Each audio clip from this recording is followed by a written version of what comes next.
এটা কি গরুর দুধ ভাই? Friesian Holstein.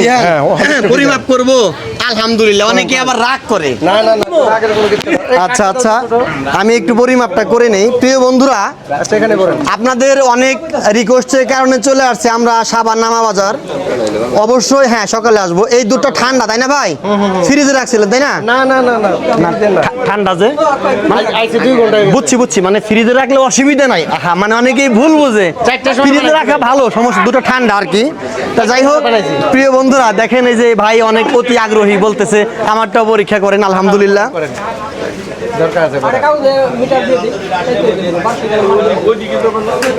হ্যাঁ, দেখা যাচ্ছে, কাছে নিয়ে আসেন। এটাও 25% বেশি আছে। ক্লিয়ার দেখা গেছে ভাই? নাহলে কাছে নিয়ে আসবেন। এটাও ভেসে আছে 25%। আলহামদুলিল্লাহ, 25% থাকলে আমরা প্রত্যেকটা ভালো মিলা গণ্য করি। কারণ দুধটা যদি ফ্রিজের হইতো তাহলে এই দুধটাই 28 থেকে 30% মাপ আসতো। তা আমরা এ পর্যন্ত যে কয়টা পরিমাপ করলাম আলহামদুলিল্লাহ প্রত্যেকটাই ভালো পাইলাম।